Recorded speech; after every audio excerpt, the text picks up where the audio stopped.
Hey everyone, in this video I'm going to show you 5 tips I found useful in my daily shooting with Sony A7Cii II.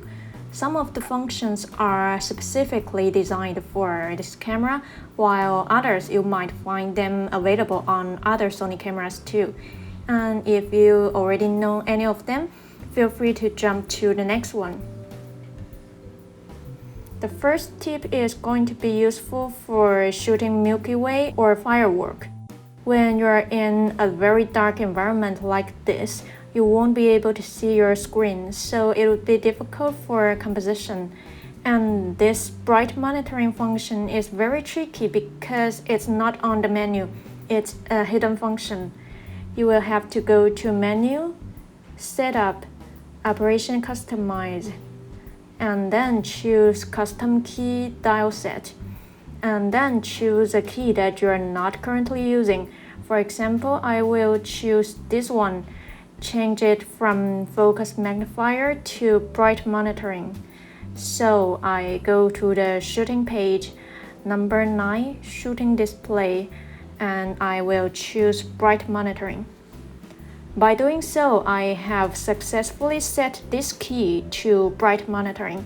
So now when I'm in complete darkness, all I have to do is press this key and I can see the monitor, so I can work on my composition.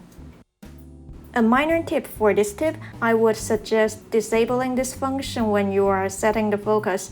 For night photography, I would assume you are focusing to infinity at the stars or the firework. And after you set the focus to infinity, you turn on bright monitoring and start your composition. You might already know that A7Cii II does not have especially good rolling shutter control. When you take videos of fast-moving objects, the straight lines will look twisted, but by setting the camera to crop mode, this will improve a lot. By the way, I also tested using Steady Shot Off, Steady Shot Standard, and Active, and there seems to be no obvious difference, but there is when you use crop mode.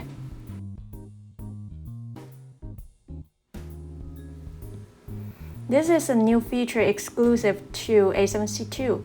You know, we all love that cinematic look when there is additional black bars at the top and bottom to create a different perspective. I can't explain why, but the images look better at this perspective. So we can simply go to Menu, Shooting, number 10 marker display, and turn on the aspect marker, choose 2.35 to 1, and you can set your aspect marker level. It's just how transparent you want the black bars to look. Remember, this is just a display on the camera monitor to show you a different way of composition, but when you look at your images on the computer, there won't be any black bars at the top and bottom. You will have to crop the images by yourself.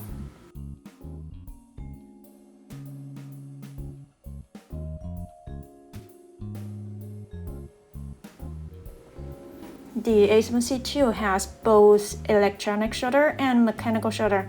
The latter has better rolling shutter control when taking photos, but for me, the mechanical shutter is the most useful because it can avoid black bars when you are shooting under artificial light. When this happens, just go to Menu, Shooting, and choose Shutter Silent. Shutter type, choose mechanical shutter. And remember to turn off silent shooting in order to use this function, and you will notice the black bars are gone.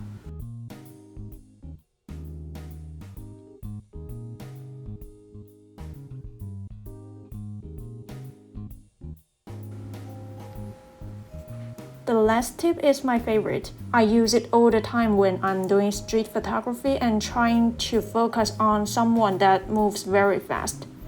On your monitor, you can just swipe like this, and you will see the focus icon. The default setting is touch focus, which is quite self-explanatory. It will focus when you touch the subject on your monitor, and then you can press the shutter button. But now we are going to select the third icon, which says touch shutter. So basically, when you touch the monitor, you are focusing and shooting at the same time. This can be very helpful when you have a fast-moving subject and you cannot predict where this person is going to appear. This can save you a lot of time because now you don't have to focus and then shoot. You can focus and shoot at the same time. So there you have it, my 5 useful tips for Sony A7C II. Feel free to leave a comment to let me know if you have any questions or let me know which tip has helped you in your real life. I'd like to know how you think. Thanks for watching, and don't forget I also have more tips about dual-base ISO and how to color grade S-Log3 footage, and also how to install LUT on A7C II. I will make a list of related videos in the description box. Check them out if you're interested. I will see you next time.